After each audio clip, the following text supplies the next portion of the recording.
গণবিস্ফোৰণ বিপৰ্যস্ত আজি বিশ্ব। পৃথিৱীয়ে হেৰাইছে প্ৰাকৃতিক ভাৰসাম্যতা। গছ কাটি তহিলং কৰিছে মানৱ সমাজে। শাওণমহীয়া গৰমে দহিছে আহিনুকো। হেৰাই যাব ধৰিছে পশু পক্ষী পখিলা পতংগবোৰ। কি হ'ব পৃথিৱীৰ ভৱিষ্যত? এই বিষয়ে আমি যেতিয়া আলোচনা কৰি আছিলোঁ তেতিয়া আমাৰ মনত পৰিছিল প্ৰকৃতি মানৱ যাদৱ পায়েঙৰ কথা। আৰু এই প্ৰসংগটো আমি উলিয়াইছিলোঁ বিশিষ্ট চিন্তাবিদ তত্ত্বগধুৰ লেখক শংকৰ দাসৰ সৈতে। যিহেতু আমি শংকৰ দা বুলি মাতোঁ আৰু তেওঁৰ লগত আমি এই বিষয়ে আলোচনা কৰিছিলোঁ। শংকৰ দাৰ লগত কথা পাতি আমি সিদ্ধান্ত ল'লোঁ যে আমি যাদৱ পায়েং ডাঙৰীয়াক লগ কৰিম আৰু তেওঁৰ লগতে এই বিষয়ে আমি কথা পাতিম।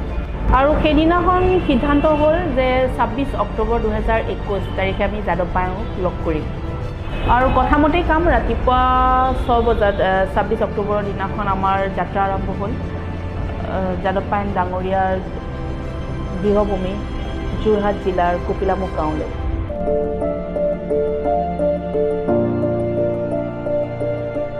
যিহেতু আমি ৰাতিপুৱা 6 বজাতেই যাত্ৰা আৰম্ভ কৰিছিলোঁ আৰু যাত্ৰা কৰি আমি জাগিৰোড পালোঁ। জাগিৰোডত আমি অলপ লঘু আহাৰ গ্ৰহণ কৰিলোঁ।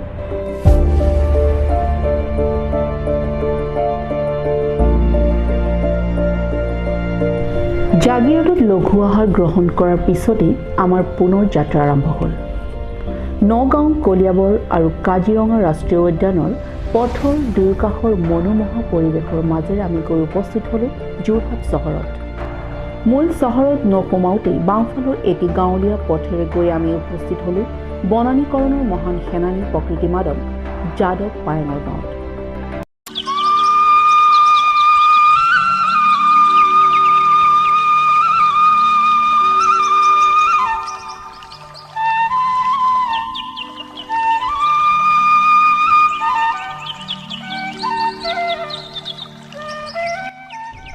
এয়া ককিলামুখ গাঁও।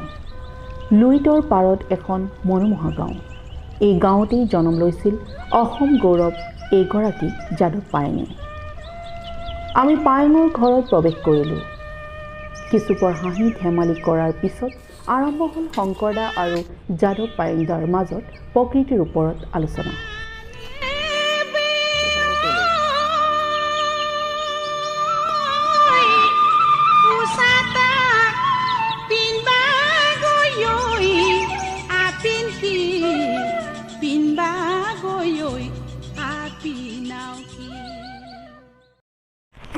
পায়েংদেউ নমস্কাৰ। নমস্কাৰ। কৌতূহল আপোনাৰ বিষয়ে সমাজত থাকে যে অকলে এজন মানুহে হাবি এখন তৈয়াৰ কৰিছে আৰু আজিকালিতো হাবি দেখাই নাপায়। গতিকে হাবিৰ কথা ক'লে মানুহে ভাবে হাবি মানে জংঘল ডাঙৰ এনেকুৱা এটা ধাৰণা। সেইকাৰণে কৌতূহল বহুত থাকে। তো তেনেকুৱা অলপ কৌতূহলৰ ৰাইজৰ যাতে মনৰ পৰা যায়, আঁতৰ হয়, এই দৃষ্টিৰেও আৰু আপোনাৰ এই নীৰৱ সাধনাৰ বিষয়ে সমাজলৈ যাব লাগে, বিশেষকৈ যুৱ প্ৰজন্মলৈ। আপুনি যে এটা জ্বলন্ত উদাহৰণ আৰু সকলোৰে কাৰণে পাঠেয় এক আদৰ্শ, সকলোৱে অনুকৰণ কৰিবলগীয়া। তো এই দৃষ্টিত আমি ভাবিছোঁ অলপমান কথা পাতিম। হয়, এতিয়াতো আপোনাক যাদৱ পায়েং হিচাপে জানিছে। আপোনাৰ বাল্যকালৰ বিষয়ে অলপমান কওকচোন। বাল্যকালত মানে বাল্যকাল বুলিবলৈ মই সৰুকালৰ পৰা যেতিয়া মোৰ জন্ম হৈছিল, মই যেতিয়া ক'ব পৰালৈকে 5-6 বছৰ 7 বছৰ বয়সতে আমাৰ গাঁওখন বহুত সেউজীকৰণ আছিল। গছ গছনি জীৱ জন্তু আজিয়ে থকা নহয়, তেতিয়াও আছিল। আৰু তেতিয়া দেখা পোৱা যায় এই মগৰ সুঁতিৰ কাষতে আমাৰ ঘৰ। হয়, তাতে ব্ৰিটিছ আৰু মানৰ তয়াময়া ৰণ 1826 খ্ৰীষ্টাব্দ 24 ফেব্ৰুৱাৰী উত্তৰ পূৰ্বাঞ্চল। হয়, সেই জেগাৰ পৰাই ব্ৰিটিছে জয়লাভ কৰি ব্ৰিটিছৰ অধীনলৈ গৈছে। আৰু এতিয়া দেখিছোঁ তাতে জন্ম। আৰু গাঁৱৰ পৰিৱেশ বহুত সুন্দৰ। গাঁৱত তেতিয়া বেচা কিনা নিয়ম নাই। কাৰোবাৰ আলু আছে, কাৰোবাৰ জাতিলাও নাই, বিনিময় পতা। বিনিময়। আৰু সেই সময়ত দেখিছিলোঁ মানুহৰ ঘৰ বনালে গোটেই গাঁওখনে আহিব, ঘৰটো বনাই দিব। বেলেগে হাজিৰাৰ ছিষ্টেম নাই। হয়, চব গাঁওবিলাকত সেইটো আছিল। আৰু ধানৰ খেতি কৰিলে গোটেই গাঁওখনে একেদিনে ৰুই দিয়ে। হয়, আৰু ধান দাওঁতেও তেনেকুৱা। হয়, তাত টকা পইচা কোনো কথা নাই, মাত্ৰ সেই আমাৰ গাঁওখনত 3টা বস্তু কিনে। সেইটো হ'ল আপোনাৰ নিমখ, জুই চলা আৰু কেৰাচিন, অন্য নিকিনে। কিন্তু দুৰ্ভাগ্যবশতঃ 1965 চনৰ পৰা 1970 চনৰ ভিতৰত সেই আমাৰ গাঁও, সেই মগৰসুঁতি, সেই আপোনাৰ জাহাজঘাট, সেই ৰেলৱে লাইন চব বিলুপ্ত হৈ গ'ল। নদীয়ে 10 কিলোমিটাৰ গৰা খুৱাই লৈ গুচি গ'ল। তেতিয়া মোৰ বয়স আছিল 7-8 বছৰ। তেতিয়া মই যোৰহাট জজ কোৰ্টৰ পেচকাৰ অনিল বৰঠাকুৰৰ ঘৰত থাকি তাতে ক্লাছ 3মান শ্ৰেণীৰ পৰা পঢ়িছিলোঁ। যোৰহাট টাউনতে পঢ়া? নাই, দিছৈকাক ব্ৰাহ্মণ গাঁৱত, বালিগাঁৱতে পঢ়া। বালিগাঁও? হয়, পেচকাৰ ঘৰত থাকোঁ আৰু পঢ়ুৱাই তাতে থাকোঁ। আৰু য'ত পঢ়িছিলোঁ এজন তাতে কাষতে বিজ্ঞানী আছে, 90 নং বালিগাঁও প্ৰাথমিক বিদ্যালয়ৰ কাষতে বিজ্ঞানী। তেওঁ এতিয়া 91 বছৰ বয়স হ'ল। তেওঁ সৰুৰে পৰা আমাক শিক্ষা দিছিল। প্ৰেক্টিকেল হয়, এগ্ৰিকালচাৰ চাইণ্টিষ্ট হয়, কিন্তু তেওঁ বোটানিকেল বিভাগৰ আছিল। তেওঁ সৰু অৱস্থাৰ পৰা শিকাইছিল। তেওঁৰ ল'ৰা ছোৱালীও একেটা বেঞ্চতে বহ, ময়ো বহোঁ, যে গছ পুলি ৰুলেই নহ'ব, গছ পুলি ৰুই প্ৰতিপালন কৰি ডাঙৰ দীঘল কৰিব লাগিব, গছৰ গুণাগুণ জানিব লাগিব, গছৰ নাম জানিব লাগিব। সেইটো প্ৰেক্টিকেল নলেজ। মানে এই প্ৰকৃতিৰ প্ৰতি প্ৰেম, এইটো তেওঁৰ পৰাই প্ৰেৰণা পোৱা, সেউজীয়া দেখি পেলাই এনেকুৱা পোৱা। নহ'লে এখন অৰণ্য তৈয়াৰ কৰা তেতিয়া পৰা নহ'লে সেই সময়ত কি কৰে, পাণ পুলি ৰুব। পাণ চবৰ হাতত নহয়। হয়, মোৰ আগত কয় নহয়, একে আহিনে ধান 3 শাওনে পাণ। মোৰ একে শাওনতে পাণটো ছিঙিব পৰা হৈ যায়। আচ্ছা।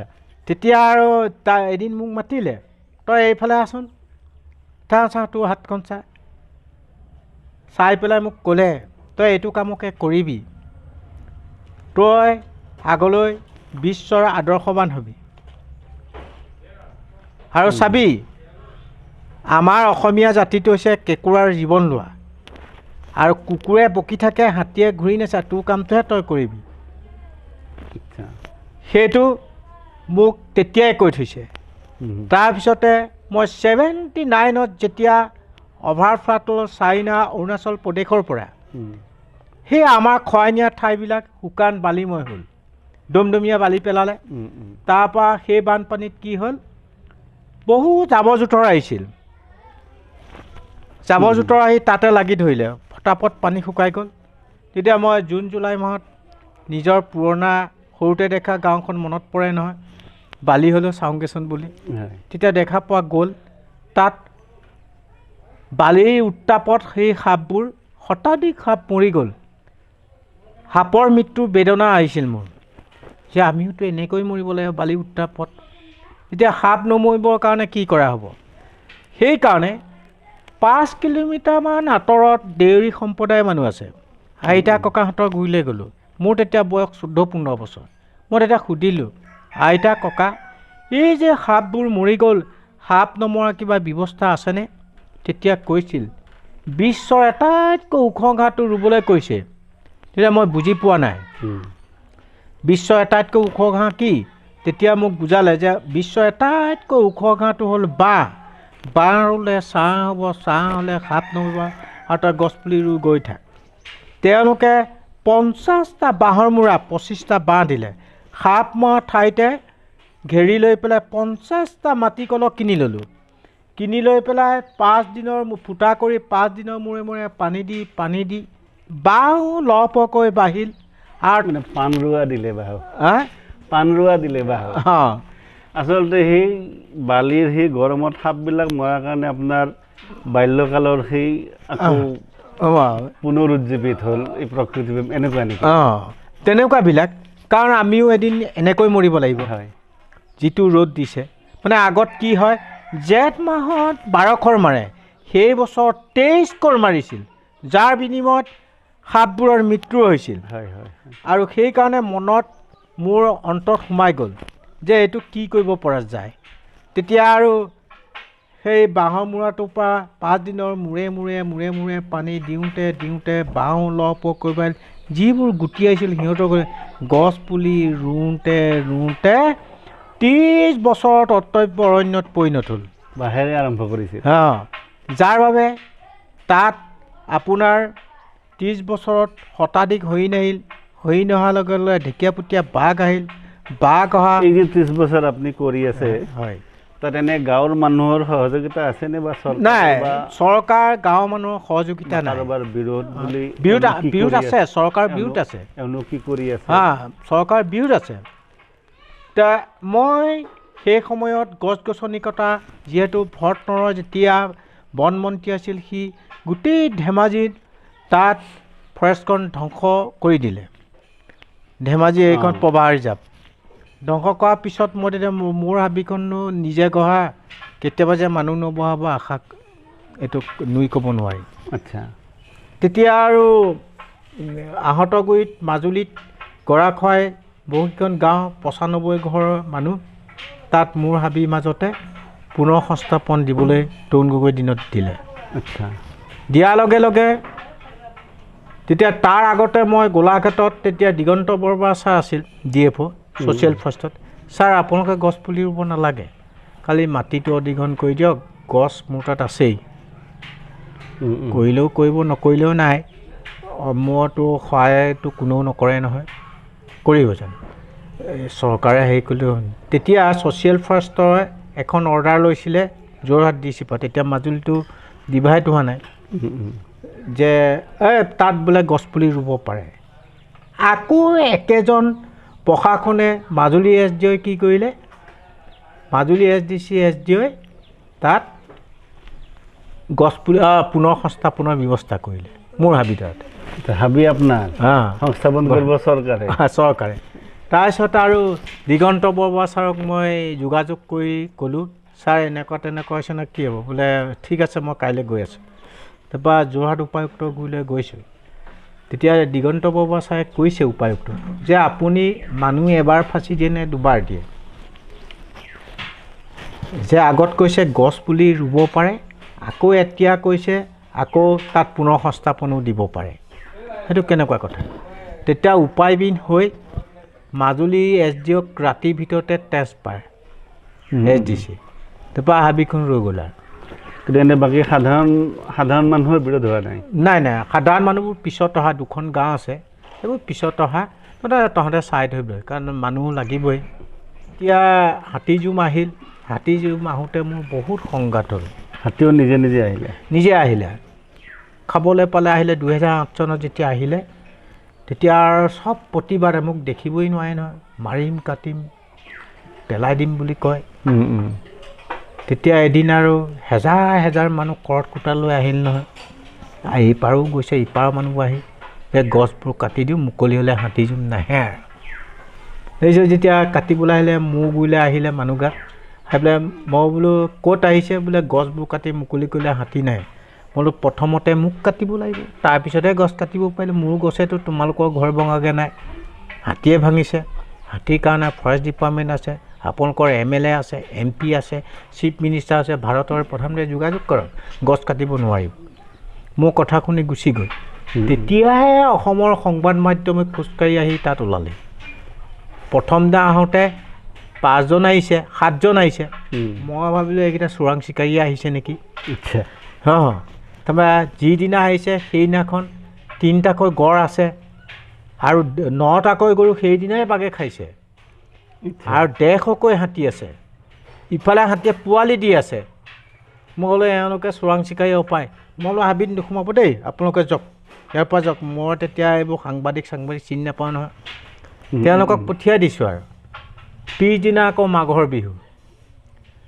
বিহুদিনাখন আহি পেলাই এখন ফুলাম গামোচা চেলেং চাদৰ 500 টকা আৰু এখন প্ৰমাণপত্ৰ দিলে আপোনাৰ লগত আমি আছোঁ গতিকে আপোনাৰ কাম আপুনি কৰি গৈ থাকক 2010 চনৰ 25 জানুৱাৰী দিনাখন যেতিয়া জনমভূমিত দিলে তাৰ দিয়াৰ লগে লগে DY365 দূৰদৰ্শনৰ টাইমছ অফ ইণ্ডিয়া আহিল টাইমছ অফ ইণ্ডিয়া অহাৰ লগে লগে আৰ্টিকুলটো যেতিয়া ওলালতে জৱাহৰলাল নেহৰু ইউনিভাৰ্চিটিয়ে ধৰিত্ৰী দিৱসৰ দিনা মাতি নি পেলাই 3 দিন 3 ৰাতি প্ৰতিটো গছ গছনি প্ৰতিটো চৰাই চিৰিকটি প্ৰতিটো জীৱ জন্তুৰ বিষয়ে অধ্যয়ন কৰি ভাৰতলৈ প্ৰথমবাৰৰ কাৰণে ফৰেষ্ট মেন অফ ইণ্ডিয়াৰ সন্মান দিলে।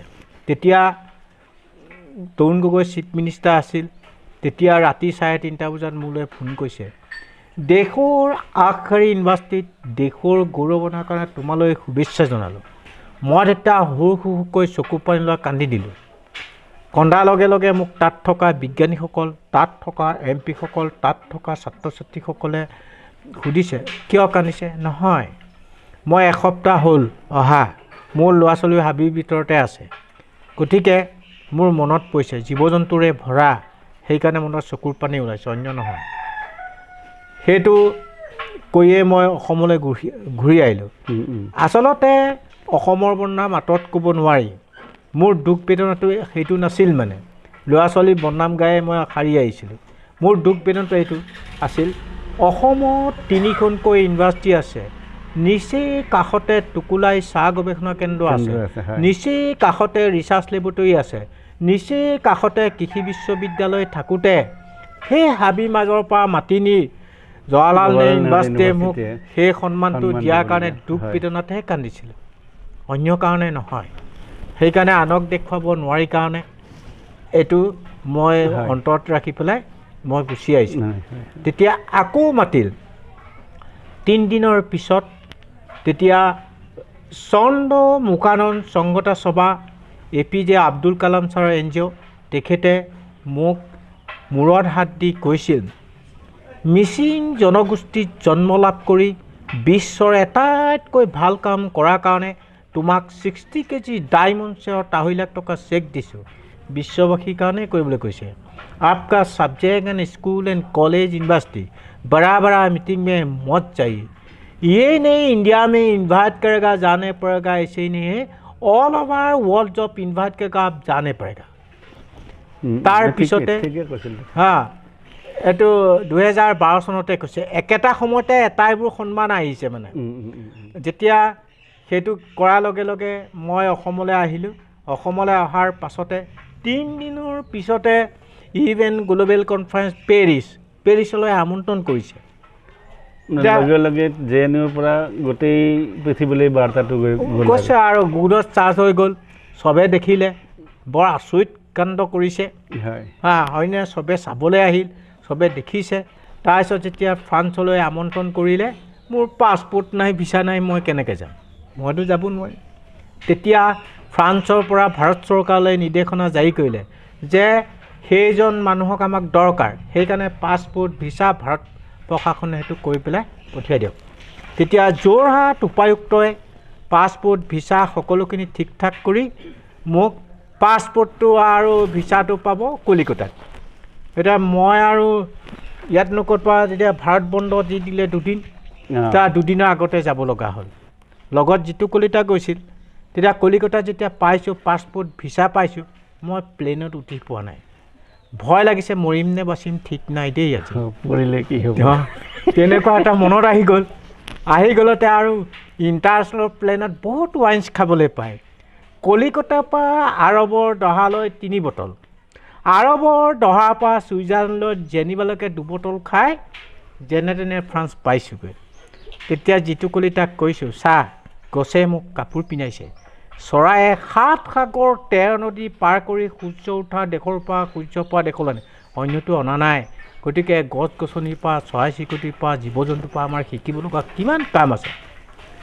পিছদিনা যেতিয়া ইভেণ্ট হ'ল, ইভেণ্টত যে বিশ্বৰ 195খন দেশৰ বিজ্ঞানীসকলে ঘোষণা কৰিলে যে গছৰ অবিহনে পৃথিৱীক কোনেও বচাব নোৱাৰে। সমগ্ৰ বিশ্বই ধ্বংস কৰাৰ বিনিময়ত এজন মানুহে সৃষ্টি কৰাৰ কাৰণে মোক তাত সম্বোধনা জনাইছিল।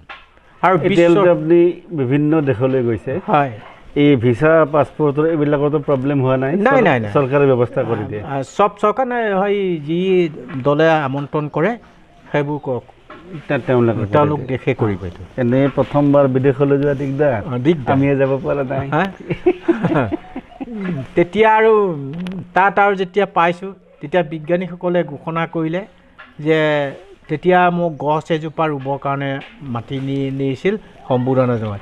গছজোপা যেতিয়া বহুৱাই দিছিলোঁ, বিশ্বৰ বিভিন্ন ধৰ্মাৱলী লোকসকলে মাটি অকণ অকণ দি কিছুৱে বিলাপ কৰিছে, কিছুৱে কান্দিছে, কিছুৱে ডেন্স দিছে, কিছুৱে গান গাইছে, মানে গছজোপা বচক, পৃথিৱীখনক বচক।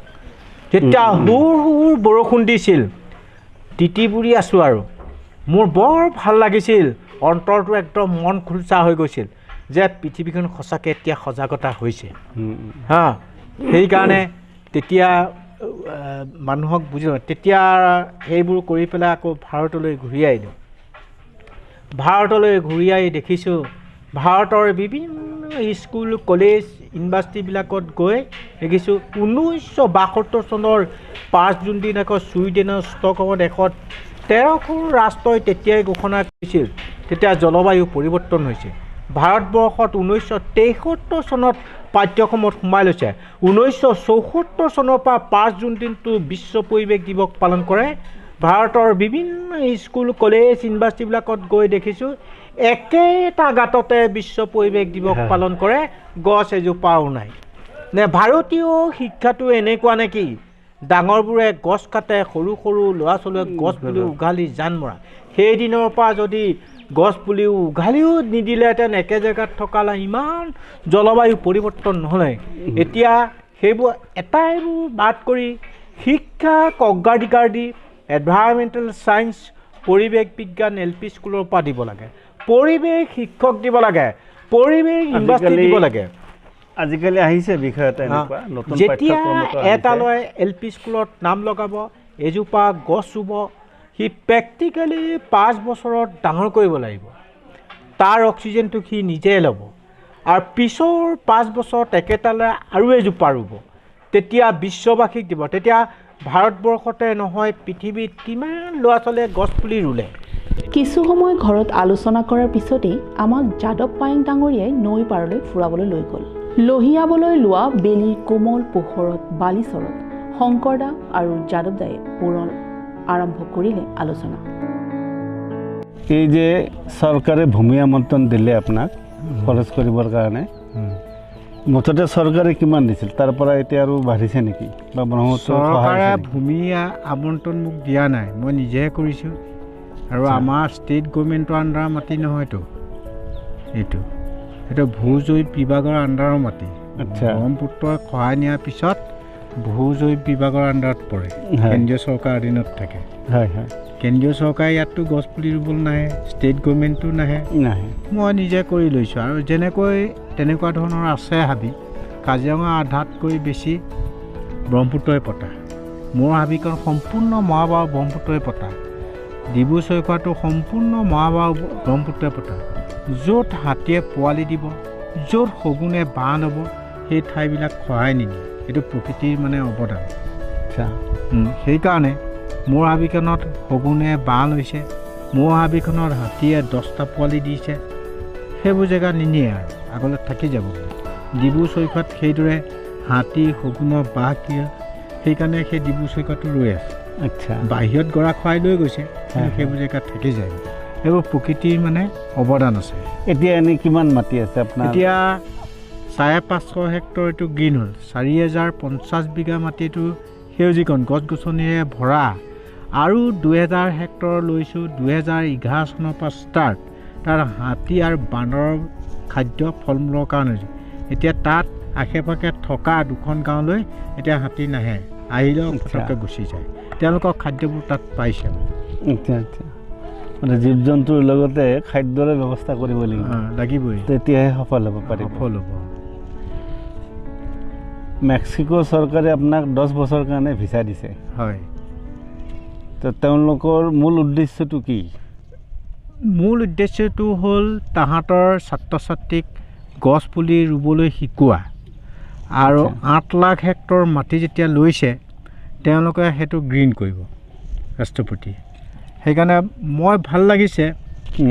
মই যিটো বিবেচনাত যিটো বুজি পেলাই পাইছোঁ যে উন্নত দেশবিলাকে আগতে কম জনসংখ্যাৰ প্ৰকৃতি ধ্বংস কৰি ল'লে, বৃহৎ বৃহৎ উদ্যোগ, বৃহৎ নগৰীকৰণ কৰি যান্ত্ৰিকৰণ কৰি পৃথিৱীলৈ ভাবুকি আনিলে আৰু প্ৰদূষণটো বেছিকৈ আহিলে। কিন্তু উন্নয়নশীল দেশৰ বেলেঞ্চ আছে, সেইটো বেলেঞ্চটো ভাৰতে হওক, চাইনাই হওক, টাইৱানে হওক আমাৰ ভাৰত চীনতে এটাইতকৈ জনসংখ্যা বেছি হয় বেছি হ'লেও ইয়াত বেলেঞ্চটো আছে হ'লেও বেছি জনসংখ্যা কিছুমান জীয়াই থাকিবলৈ উদ্যোগীকৰণ কৰিছে সেইটো স্বাভাৱিকতে কৰিবই লাগিব কিন্তু উন্নত দেশবিলাকৰ কম জনসংখ্যাত ইমানবোৰ উদ্যোগ গঢ়া বা নগৰীকৰণ কৰাৰ প্ৰয়োজন নাছিল সেইকাৰণে যাই নহওক এতিয়া ভাৰতীয় কলা কৃষ্টি সংস্কৃতি ভাৰতীয় সভ্যতা আদিম যুগৰ পৰাই চহকী সেইকাৰণে ভাৰতবৰ্ষত এনেবোৰ মানুহ নথকা নহয় যে পৃথিৱীৰ কথা চিন্তা নকৰাকৈ থকা নাই এইকাৰণে চিন্তা কৰি পেলাই যিবোৰ কৰিছে আৰু বিশ্ব সন্মিলনবিলাকত গৈ যিটো দেখা পোৱা যায় সমগ্ৰ বিশ্ব এতিয়া ভাৰতৰ আদৰ্শলৈ আহিছে হয় এনেই আপুনি পৃথিৱীৰ কিমান দেশ হ'ল বহুত দেশলৈ গৈছে ভাৰতত মানে পৃথিৱীৰ চব দেশৰ বিশ্ব সন্মিলনবিলাকত চবকে আপুনি আছে হয় পাওঁ কথা কোন দেশে আপোনাক ধৰক নিমন্ত্ৰণ কৰিছে নিমন্ত্ৰণ এতিয়া ফ্ৰান্সত 3বাৰ গৈছোঁ মেক্সিকো গৈছোঁ টাইৱান গৈছোঁ চাইনা গৈছোঁ বাংলাদেশ গৈছোঁ সেইবিলাকত গৈয়ে থাকিব লগা হ'ল সেইকাৰণে আমাৰ যিবোৰ আছে সেই উন্নয়নশীল দেশবিলাকে বেছিকৈ মাতে আৰু উন্নত দেশবিলাকে এতিয়ালৈ ইংলেণ্ডলৈ গৈছোঁ ইংলেণ্ডেও মাতিছে বা কুইন এলিজাবেথৰ এৱাৰ্ড দিছে এইবিলাক বেলেগ ধৰণৰ কথা আৰু সেইকাৰণে তেওঁলোকৰ ইংলেণ্ডৰ মানুহবোৰ প্ৰকৃততে আচলতে দূৰদৰ্শী যিমানে ধন সোণ যিমানে নিনিয়ক কিয় মানুহখিনি দূৰদৰ্শী হয় মানে এনেকুৱা ধৰণৰ ধৰক ভাৰতবৰ্ষখন 200 বছৰ ৰাজত্ব কৰি ভাৰতৰ তেওঁলোকে যিবোৰ ঘৰ নিৰ্মাণ কৰিছিল সেইবোৰ এতিয়া ভাঙি দিবলৈ কৈছে কাৰণ সেইটো 100 বছৰে থাকে উকলি গ'ল এইকাৰণে দূৰদৰ্শী স্বভাৱৰ কাৰণে সেইটো ভাঙিবলৈ কৈছে সেইকাৰণে তেনেকুৱাবিলাক মানুহ পৃথিৱীত আছে হয় ধন সোণ নিলে আমাৰ পৰা সেইটো স্বাভাৱিক বা পৃথিৱীখনত দখল কৰিছিল কিন্তু তেওঁলোকৰ দূৰদৰ্শী স্বভাৱো আছে হয় বিভিন্ন দেশত বাৰু গৈছে মাতিছে ভাৰতৰ বিভিন্ন ঠাইত গৈছে স্কুল কলেজত গৈছে আমাৰ অসমত কি ধৰণৰ মানে মানুহবিলাকৰ ইচ্ছা বা স্কুল কলেজৰ বা বিশেষকৈ চৰকাৰী দৃষ্টিৰে গোটেই বিশ্বই ধৰক আপোনাক এক কথাত ক'ব লাগে কামত লগাইছে প্ৰকৃতি সুৰক্ষাৰ কাৰণে আৰু ভৱিষ্যত প্ৰজন্মৰ কাৰণে আমাৰ অসমত বিশেষকৈ আপুনি এই দৃষ্টিত কেনেকুৱা পাইছে সেই দৃষ্টিত ধৰক তৰুণ গগৈৰ দিনতো ফৰেষ্ট ডিপাৰ্টমেণ্টৰ ব্ৰেণ্ড এম্বেচাডৰ বিজেপি চৰকাৰৰ দিনতো এতিয়া পৰ্যন্ত মই ব্ৰেণ্ড এম্বেচাডৰ হৈ আছোঁ হয় আৰু তেওঁলোকৰ দূৰদৃষ্টিত আনক দেখিয়ে বা আনে দিয়া দেখিয়ে দিছে মই নাজানো বা হেৰি কৰা দেখিয়ে দিছে মই নাজানো কিন্তু অসমতো বহুত এৱাৰনেছ হৈছে নোহোৱা নহয় স্কুল কলেজ ইউনিভাৰ্চিটিবিলাক আজি 10 বছৰ এৱাৰনেছ কৰিছোঁ শদিয়াৰ পৰা ধুবুৰীলৈ বা পৃথিৱীৰ বিভিন্ন দেশত এৱাৰনেছ হৈছে অকল আমাৰ দেশতে নহয় গোটেই পৃথিৱীখনতে হৈছে সেইকাৰণে এতিয়া নৱপ্ৰজন্মৰ যিবোৰ উঠি আহিছে তেওঁলোকে বহুত এই বিষয়ে মোক লৈ পেলাই সজাগতা হৈছে আৰু মোক লগত বহু কথা পাতে ভাল লাগে মানে এতিয়া সজাগতা যে হৈছে জানিবলৈ ইচ্ছা কৰিছে ছাত্ৰ ছাত্ৰীসকলে বিভিন্ন এনজিঅ' ধৰক স্কুল ইউনিভাৰ্চিটি এইবিলাক মাতি থাকে পাই থাকোঁ আপোনাৰ পেপাৰে পত্ৰই এই ধৰক আপুনি একাণপতীয়াভাৱে লাগে একক প্ৰচেষ্টাৰে আপুনি কিবা কৰিছে আমি ধৰি লৈছোঁ আপুনি সফল হৈছে তো তাৰ স্বীকৃতি পাইছে বুলি আপুনি ভাবেনে নহয় মোক সেই বিষয়ে আপুনি যেনেকৈ সুধিছে তেনেকৈ মহাৰাষ্ট্ৰ সংঘ সভা সুধিছে आपको भारत सरकार स्टेट गवर्नमेंट क्या देता है देश क्या देगा मेरा ज़रूरत नहीं है देश के लिए मैं क्या करूँगा यही मेरा काम इसके लिए कर रहा हूँ বিশ্বই কি দিছে সেইটো মোৰ প্ৰয়োজন নহয় বিশ্বৰ কাৰণে কি কৰিব পাৰে সেইটোৱে মোৰ কাম বা দেশৰ কাৰণে কি কৰিব সেইটোৱে কাম সেইকাৰণে মই সেইবোৰ ভবা হ'লে এইবোৰ কৰিব নোৱাৰিলোহেঁতেন হয় ভাবি থাকিলে কোনোবাই কিবা এটা দিব কোনোবাই কিবা এটা দিব সেইটো চাই থাকিলে মোৰ ফালে এইবোৰ গছ গছনি নহ'লহেঁতেন এইটোৱে আপোনাৰ ভৱিষ্যত প্ৰজন্মৰ কাৰণে একদম শুভবাৰ্তা বুলি মানে ক'ব পৰা যায় আপনার এনেই ভবিষ্যৎ পরিকল্পনা কি আছে আপনি তো আজি যি স্থিতিত আছে ফরেস্ট এখন কৰিছে আৰু অন্য ঠাইত বা তেওঁলোকতো ফৰেষ্ট এখন কৰাৰ কথা বোলে শুনিছোঁ মেক্সিকোই আৰু আপোনাৰ নামত বিদেশতো ফৰেষ্ট হৈছে হয় আপোনাৰ অসমতে বা ভাৰততে আৰু কিবা এনেকুৱা পৰিকল্পনা বা কোনোবা এনজিঅ'ৰ লগত লগে লগে কেতিয়াবা চুক্তি হৈছে নহয় এইবোৰ চুক্তিটো তেনেকুৱা কোৱা নাই দিল্লীত মানে ভাৰতীয় এন জি অ'সকলৰ বৈঠকত মই কৈছোঁ যে এনেবোৰ এন জি অ' বিশ্বৰ পৰা যিকোনো ঠাইৰ পৰা দানা আনি পেলাই গাড়ী মটৰ নিকিনিব যে জেগা নাই বুলি নক'ব যে ভাৰতবৰ্ষত বহু জেগা আছে হয় খালী ঠাইবিলাক ফিল আপ কৰক আৰু আপোনালোকে নাই যদি মৰিয়ালে এতিয়া আমাৰ অসমৰে বালিপাৰা ফাৰ্নিচাৰে 1 লাখ পুলি যোৱা COVID-19ত এপ্ৰিল মাহত ৰুইছে ফল মূলৰ গছ সেইদৰে ৰাজস্থানৰ কল্পতৰু এন জি অ'য়ে 1 লাখ পুলি ৰুইছে ফল মূলৰ গছ আৰু মই ভাবোঁ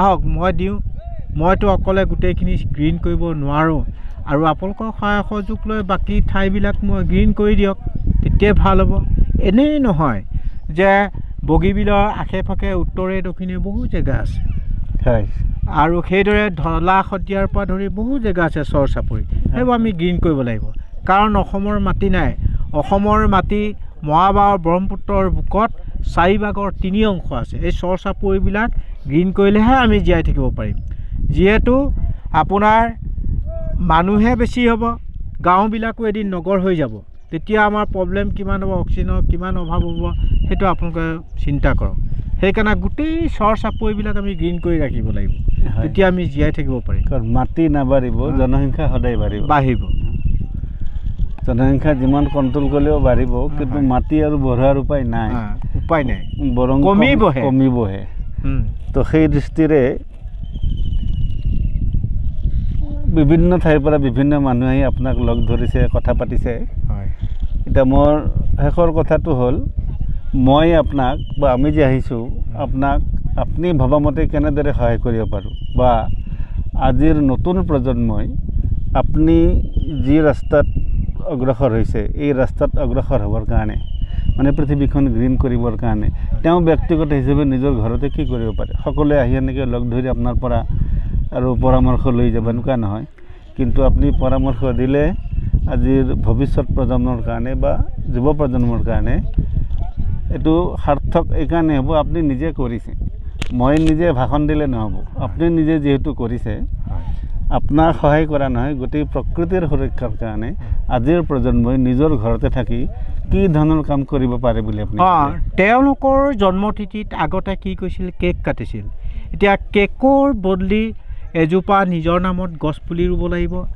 আৰু যিবোৰ বন্ধু বান্ধৱীক মাতিব তেওঁলোকে এজোপাকৈ পুলি ৰুলে সোনকালে পৃথিৱীখন সেউজীকৰণ হ'ব অকল ভাৰতেই নহয় অসমেই নহয় পৃথিৱীৰ চব ছাত্ৰ ছাত্ৰীয়ে নৱ প্ৰজন্মই সেইটো কৰিব লাগিব তেতিয়া আমাৰ পৃথিৱীখন সুন্দৰ হৈ সেউজীয়া হৈ থাকিব হয় ধন্যবাদ বহুত ব্যস্ততাৰ মাজতো আমাক সময় দিয়াৰ কাৰণে আপোনাক পুনৰবাৰ ধন্যবাদ আৰু কৃতজ্ঞতা জনাইছোঁ ধন্যবাদ শংকৰদা আৰু যাদৱদাই বিভিন্ন ধৰণৰ বিভিন্ন গুৰুত্বপূৰ্ণ কথা আলোচনা কৰিছিল আমি মন কৰিছিলোঁ যে যাদৱ পায়েং ডাঙৰীয়াৰ প্ৰত্যেকটো কথাত কেৱল গছ গছনি আৰু জীৱ জন্তুৰ কথাই সোমাই আছিল এনে বহু কথা আৰু হাঁহি ধেমালিৰে পাৰ কৰাৰ পিছত এটি সুন্দৰ সন্ধিয়া আমি বিদায় মাগিলোঁ লুইতৰ পাৰৰ